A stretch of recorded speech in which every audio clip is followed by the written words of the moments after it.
мною принято решение о проведении специальной военной операции. ನಮಸ್ತೆ ವೀಕ್ಷಕರೇ. 21ನೇ ಶತಮಾನದಲ್ಲೂ ಒಂದು ದೇಶ ಇನ್ನೊಂದು ದೇಶದ ಮೇಲೆ ಯುದ್ಧಕ್ಕೆ ಹೋಗುತ್ತೆ ಅಂದರೆ ಭಯ ಆಗುತ್ತೆ, ಆಶ್ಚರ್ಯ ಆಗುತ್ತೆ. ಆದರೆ ಇದೀಗ ನಡೀತಿದೆ. ರಷ್ಯಾ ದೇಶ ಯುಕ್ರೇನ್ ದೇಶದ ಮೇಲೆ ಮಿಲಿಟರಿ ಕಾರ್ಯಾಚರಣೆ ಘೋಷಿಸಿದೆ. ಯಾಕೆ ರಷ್ಯಾ ಈ ಮಿಲಿಟರಿ ಕಾರ್ಯಾಚರಣೆನ ಕೈಗೊಳ್ತು? ಪುತಿನ್ ದೊಡ್ಡ ರಕ್ತಪಿಪಾಸುನ ಅಥವಾ ಇದ್ರ ಹಿಂದೆ ಯಾವುದಾದ್ರೂ ಕಾಣದ ಕೈವಾಡ ಇದೆಯಾ? ಈ ಎಲ್ಲ ಪ್ರಶ್ನೆಗಳು ನಮ್ಮ ಮನಸ್ಸಲ್ಲಿ ಮೂಡೋದು ಸಹಜ. ಆದರೆ ಈ ಯುದ್ಧ ಏನಕ್ಕೆ ನಡೀತಿದೆ ಅನ್ನೋದು ಅರ್ಥ ಮಾಡ್ಕೊಬೇಕಾದ್ರೆ ಸುಮಾರು 3 ದಶಕಗಳ ಹಿಂದೆ ಹೋಗ್ಬೇಕಾಗತ್ತೆ. ಏನಂದರೆ 1991ರಲ್ಲಿ USSR, union of Soviet socialist republic, ಮತ್ತು USA, ಅಮೆರಿಕಾ, ಇವೆರಡರ ಮಧ್ಯೆ ಶೀತಲ ಸಮರ, ಕೋಲ್ಡ್ ವಾರ್ ಅನ್ನೋದೇನಿದೆ ಅದು ಅಂತ್ಯಗೊಂಡಿತ್ತು. ಈ ಕೋಲ್ಡ್ ವಾರ್ ಸಮಯದಲ್ಲಿ ಇಡೀ ವಿಶ್ವ ಏನಿದೆ 3 ಗುಂಪುಗಳಾಗಿ ವಿಂಗಡಣೆಗೊಂಡಿತ್ತು. ಒಂದು NATO alliance, North Atlantic Treaty Organisation ಅಂತ. ಎರಡನೇದು ವಾರ್ಸಾ ಅಲಯನ್ಸ್ ಅಥವಾ ವಾರ್ಸಾ ಪ್ಯಾಕ್ಟ್ ಅಂತ. ಇವೆರಡಕ್ಕೂ ಸಪೋರ್ಟ್ ಮಾಡದೇ ಇರೋ ಕಂಟ್ರೀಸು ನಾನ್ ಅಲೈನ್ ಮೂವ್ಮೆಂಟ್ ಅಥವಾ ನಾನ್ ಅಲೈನ್ ಕಂಟ್ರೀಸ್ ಅಂತ ತಮ್ಮನ್ನು ತಾವು 3 ಗುಂಪುಗಳನ್ನ ಮಾಡ್ಕೊಂಡಿದ್ವು. ನೇಟೋ ಕೇವಲ ಒಂದು 12 ರಾಷ್ಟ್ರಗಳ ಒಂದು ಒಕ್ಕೂಟದಿಂದ ಶುರು ಆಗಿದ್ದು ಈಗ 28 ಐರೋಪ್ಯ ರಾಷ್ಟ್ರಗಳು ಮತ್ತು 2 ಉತ್ತರ ಅಮೆರಿಕ ರಾಷ್ಟ್ರಗಳನ್ನು ಒಳಗೊಂಡು 30 ರಾಷ್ಟ್ರಗಳ ಬಲಾಢ್ಯ ಮಿಲಿಟರಿ ಆರ್ಗನೈಸೇಷನ್ ಆಗಿ ರೂಪುಗೊಂಡಿದೆ. ವಾರ್ಸಾ ಅಲಯನ್ಸ್ ಅಥವಾ ವಾರ್ಸಾ ಪ್ಯಾಕ್ಟ್ ಏನಿದೆ ಇದು ಶೀತಲ ಸಮರ ಕೋಲ್ಡ್ ವಾರ್ ಟೈಮಲ್ಲಿ ಶುರು ಆಯಿತು.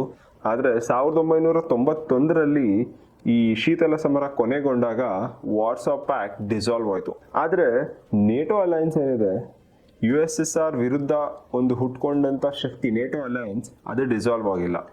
USSR 1992ರಲ್ಲಿ ಡಿಸಾಲ್ವ್ ಆದಾಗ ನೇಟೋ ಅಲಯನ್ಸ್ USSR ಅಥವಾ ರಷ್ಯನ್ ಫೆಡರೇಷನ್ ಏನಿದೆ, ರಷ್ಯನ್ ಒಕ್ಕೂಟ ಏನಿತ್ತು, ಅದಕ್ಕೆ ಒಂದು ಪ್ರಾಮಿಸ್ ಮಾಡ್ತು. ಏನಂದರೆ ನೇಟೋ ರಷ್ಯಾ ಕಡೆ ಅಂದರೆ ಈಸ್ಟ್ ಎಕ್ಸ್ಪ್ಯಾಂಡ್ ಮಾಡಲ್ಲ ಅಂತ.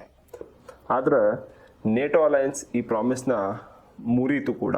1999ರಲ್ಲಿ ಚೆಕ್ ರಿಪಬ್ಲಿಕ್, ಹಂಗೇರಿ ಮತ್ತು ಪೋಲೆಂಡ್ನ ನೇಟೋಗೆ ಸೇರ್ಪಡೆ ಮಾಡ್ಕೊಳ್ತು. 2004ರಲ್ಲಿ ಬಲ್ಗೇರಿಯಾ, ಸ್ಲೋವಾಕ್ಯಾ ಮತ್ತು ರೊಮೇನಿಯಾ ಈ 3 ರಾಷ್ಟ್ರಗಳು ನೇಟೋಗೆ ಸೇರಿದ್ವು. 2009ರಲ್ಲಿ ಅಲ್ಬೇನಿಯಾ ಕೂಡ ಸೇರ್ತು. ಇಲ್ಲಿ ಒಂದು ವಿಷಯ ಏನು ಗಮನಿಸ್ಬೇಕಂದ್ರೆ, ಈ ರಾಷ್ಟ್ರಗಳೇನಿತ್ತು ಇದರಲ್ಲಿ ಹಲವಾರು ವಾರ್ಸಾ ಅಲಯನ್ಸ್ ಏನಿದೆ ಅದರ ಮೆಂಬರ್ಸ್ ಆಗಿದ್ರು. ಅವರೆಲ್ಲ ಈಗ ನೇಟೋ ಸೇರ್ಕೊಂಡ್ರು. ಈಗ ಜಾರ್ಜಿಯಾ, ಯುಕ್ರೇನ್ ಮತ್ತು ಬಾಸ್ನಿಯಾ ಕೂಡ ನೇಟೋ ಒಕ್ಕೂಟಕ್ಕೆ ಸೇರ್ಕೊಳ್ಳೋಕ್ಕೆ ಒಂದು ಒಲವು ತೋರಿದೆ. ಯುಕ್ರೇನ್ ಪರಿಸ್ಥಿತಿಗೆ ಬರೋದಾದರೆ 2013ರಲ್ಲಿ ಯುಕ್ರೇನ್ ಆಗಿನ ಅಧ್ಯಕ್ಷರಾದಂಥ ವಿಕ್ಟರ್ ಯಾನ್ಕೋವಿಕ್ ಅವರು ಯುರೋಪಿಯನ್ ಯೂನಿಯನ್ ಅಥವಾ ಐರೋಪ್ಯ ಯೂನಿಯನ್ ಏನಿದೆ ಅದ್ರ ಜೊತೆ ಒಂದು ಕೋಆಪರೇಷನ್ ಅಗ್ರಿಮೆಂಟ್ನ ಸೈನ್ ಮಾಡಬೇಕಂತಿದ್ರು. ಆದರೆ ಆಗ ರಷ್ಯನ್ ಪ್ರೆಸಿಡೆಂಟ್ ವ್ಲಾದಿಮಿರ್ ಪುಟಿನ್ ಯಾನ್ಕೋವಿಕ್ ಮೇಲೆ ತುಂಬ ಪ್ರೆಷರ್ ತರ್ತಾರೆ. ಮತ್ತು EU ಏನು ಕೊಡ್ತಿತ್ತು, ಒಂದು ಫೈನಾನ್ಷಿಯಲ್ ಪ್ಯಾಕೇಜ್ ಆಗಿರಲಿ, ಏನೇ ಆಗಿರಲಿ, ಅದಕ್ಕಿಂತ ತುಂಬ ಹೆಚ್ಚು ಪಟ್ಟು ಜಾಸ್ತಿ ರಷ್ಯನ್ ಗೌರ್ಮೆಂಟ್ ಯಾನ್ಕೋವಿಕ್ಗೆ ಆಫರ್ ಮಾಡ್ತಾರೆ. ಆಗ ವಿಕ್ಟರ್ ಯಾನ್ಕೋವಿಕ್ ಏನು ಮಾಡ್ತಾರೆ, EU ಅಗ್ರಿಮೆಂಟ್ನ ಸೈನ್ ಮಾಡೋ ಡಿಲೇ ಮಾಡ್ತಾರೆ. ಮತ್ತು ಸುಮಾರು ಡಿಸೆಂಬರ್ 2013ರಲ್ಲಿ ಅವರು ಅದನ್ನು ಸೈನ್ ಮಾಡಲ್ಲ ಅಂತ ಕೂಡ ಹೇಳ್ತಾರೆ. ಆಗ ಯೂರೋ ಮೈದಾನ್ ಪ್ರೊಟೆಸ್ಟ್ ಅಂತ ಯುಕ್ರೇನ್ನಲ್ಲಿ ಶುರು ಆಗುತ್ತೆ. ಈ ಯುಕ್ರೇನ್ ಜನ ತಾವು EU ಜೊತೆಗೆ ಹೆಚ್ಚಿನ ಸಂಬಂಧ ಹೊಂದಬೇಕು ಅಂತ ವಿಕ್ಟರ್ ಯಾನ್ಕೋವಿಕ್ ಮೇಲೆ ಪ್ರೆಷರ್ ಹಾಕೋಕ್ಕೆ ಶುರು ಮಾಡ್ತಾರೆ. ಈ ಒಂದು ಯೂರೋ ಮೈದಾನ್ ಪ್ರೊಟೆಸ್ಟ್ ಏನಿದೆ ಅದೇ ದೊಡ್ಡದಾಗಿ ಫೆಬ್ರವರಿ 21ಕ್ಕೆ ರೆವಲ್ಯೂಷನ್ ಆಫ್ ಡಿಗ್ನಿಟಿ ಅಂತ ಯುಕ್ರೇನ್ನ ಕ್ಯಾಪಿಟಲ್ ಏನಿದೆ ಕಿಯೇವ್, ಅಲ್ಲಿಗೆ ಎಲ್ಲ ಪ್ರೊಟೆಸ್ಟರ್ಸು, ಸುಮಾರು 20,000 ಪ್ರೊಟೆಸ್ಟರ್ಸ್ ಬರ್ತಾರೆ. ತುಂಬ ಬಡ್ದಾಟ ಆಗುತ್ತೆ. ಅದ್ರ ಜೊತೆಗೆ ವಿಕ್ಟರ್ ಯಾನ್ಕೋವಿಕ್ ಏನಿದ್ದಾರೆ ಅವರು ಯುಕ್ರೇನ್ ದೇಶ ತೊರೆದು ರಷ್ಯಾಗೆ ಹೋಗ್ತಾರೆ. ರಷ್ಯಾಗೆ ಹೋದ್ಮೇಲೆ ಅವರು ಅಲ್ಲಿನ ಪ್ರೆಸಿಡೆಂಟ್ ಏನಿದ್ದಾರೆ ವ್ಲಾದಿಮಿರ್ ಪುಟಿನ್ಗೆ, ಅವ್ರಿಗೆ ಯುಕ್ರೇನ್ನಲ್ಲಿ ರಷ್ಯನ್ ಮಿಲಿಟ್ರಿ ಕರೆಸಿ ಒಂದು ಪೀಸ್ನ ಎಸ್ಟಾಬ್ಲಿಷ್ ಮಾಡ್ಕೊಳೋಕ್ಕೆ, ಶಾಂತಿ ಕಾಪಾಡಬೇಕು ಅಂತ ಕೋರ್ಕೋತಾರೆ.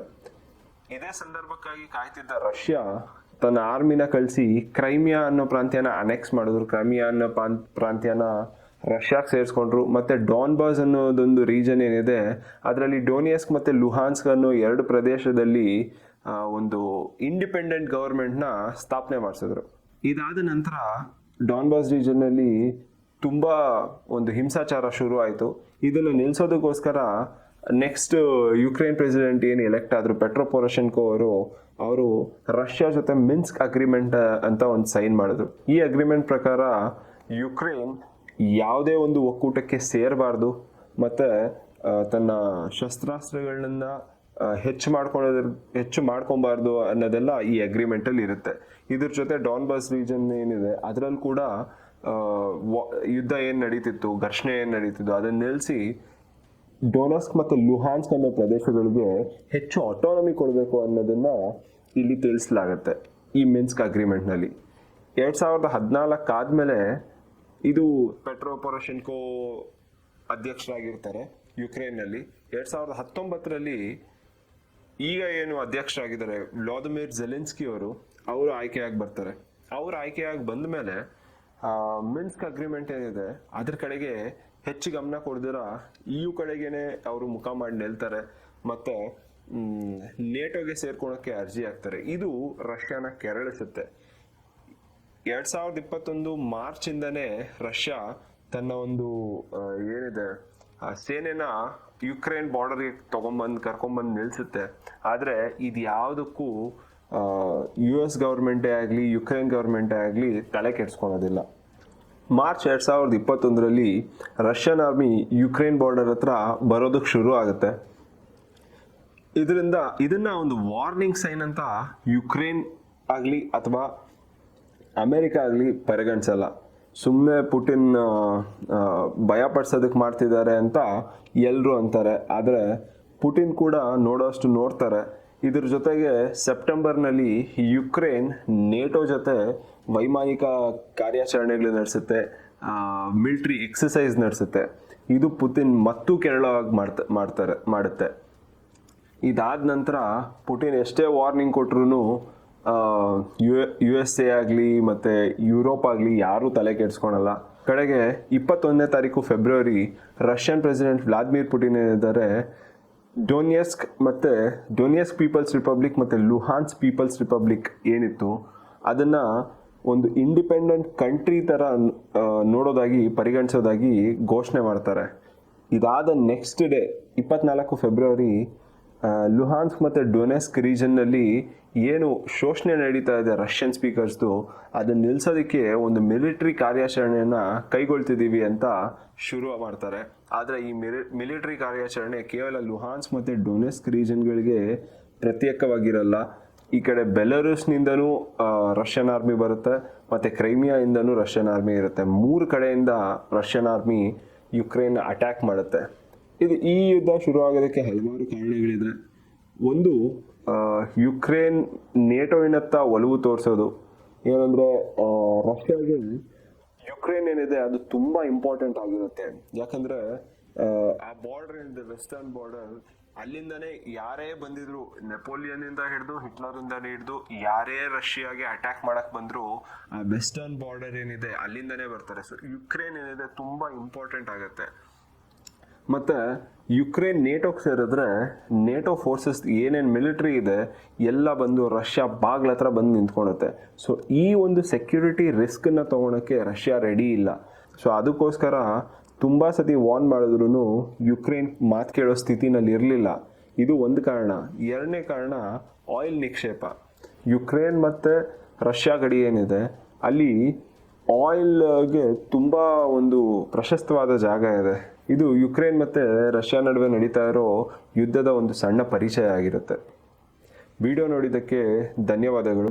ಖಂಡಿತ ಚಾನಲ್ನ ಸಬ್ಸ್ಕ್ರೈಬ್ ಮಾಡಿಲ್ಲ ಅಂದರೆ ಸಬ್ಸ್ಕ್ರೈಬ್ ಮಾಡಿ, ಮತ್ತು ಈ ವಿಡಿಯೋ ಇಷ್ಟ ಆಗಿದರೆ ಲೈಕ್ ಮಾಡಿ, ಮತ್ತು ಹೇಗೆ ಅನಿಸ್ತು ವಿಡಿಯೋ ಕಮೆಂಟ್ ಸೆಕ್ಷನಲ್ಲಿ ಖಂಡಿತ ತಿಳಿಸಿ.